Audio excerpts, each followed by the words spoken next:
নজর রাখবো এই মুহূর্তে একটি গুরুত্বপূর্ণ খবরের দিকে। ডায়মন্ড হারবার রোডে অবরোধ, বিক্ষোভে জোকার কেন্দ্রীয় বিদ্যালয়ের অভিভাবকরা।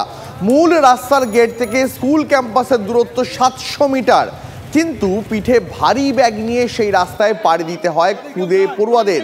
আর ভিতরে গাড়ি নিয়ে গেলে তার জন্য ধার্য করা হয়েছে অতিরিক্ত মূল্য।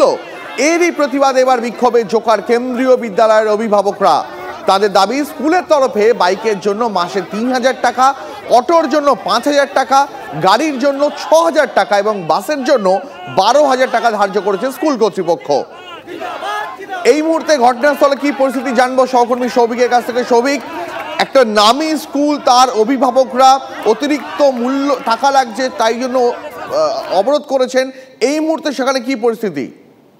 দেখো, পরিস্থিতি প্রচন্ড খারাপ। যেটা প্রায় সকাল 6:30 থেকে একটা অবরোধ চলছে ডায়মন্ড হারবার রোড, যেটা 117 নম্বর জাতীয় সড়ক, একটা ইম্পর্টেন্ট রাস্তা, কারণ দক্ষিণ চব্বিশ পরগনা থেকে কলকাতা সংযোগকারী এমন একটি রাস্তা, এবং সেটা অবরোধ হয়ে রয়েছে। এবং সেই অবরোধের মধ্যে অন্যান্য স্কুলের ছাত্রছাত্রীরা, অফিস, সমস্ত গাড়ি পুরোপুরি স্তব্ধ হয়ে গেছে। এবং প্রশাসনের তরফ থেকে কিন্তু এখনো সেই অর্থে কোনো রকম ব্যবস্থা নেওয়া হয়নি, যদিও প্রশাসনের তরফ থেকে রিকোয়েস্ট করা হচ্ছে এই অবরোধ তুলে নেওয়ার জন্য, কিন্তু কোনো রকম ভাবে গার্জিয়ান এবং ছাত্রছাত্রীরা তারা তাদের দাবি না মানা পর্যন্ত এই রাস্তা অবরোধ তুলতে চাইছেন। এবং মূলত যে দাবি তাদের সেটা হচ্ছে এই জোকা ম্যানেজমেন্টের ভিতরে যে কেন্দ্রীয় বিদ্যালয় রয়েছে, সেই কেন্দ্রীয় বিদ্যালয়ের একেবারে স্কুল প্রিমিসেসের মধ্যে যেতে গেলে প্রায় 700 মিটার রাস্তা রয়েছে, সেটা একেবারে ডায়মন্ড হারবার রোড থেকে হেঁটে যেতে হয়। এবং এতদিন আগে পর্যন্ত কিন্তু গাড়িগুলিকে প্রবেশ করতে দেওয়া হতো, অর্থাৎ যেসব অভিভাবকরা তাদের বাচ্চাদেরকে কেউ বাইকে করে নিয়ে যেত, কেউ 4 চাকা করে নিয়ে যেত, কেউ অটো ভাড়া করে নিয়ে যেত।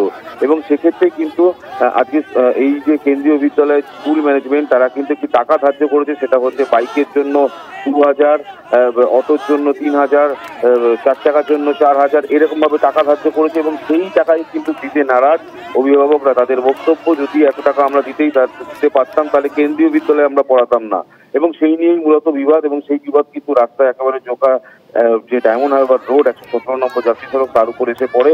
এবং এখনো কিন্তু এই অবরোধ চলছে। প্রচুর ছাত্রছাত্রীরা তারা কিন্তু রাস্তা অবরোধ করে রেখেছে, তার সঙ্গে অভিভাবকরা।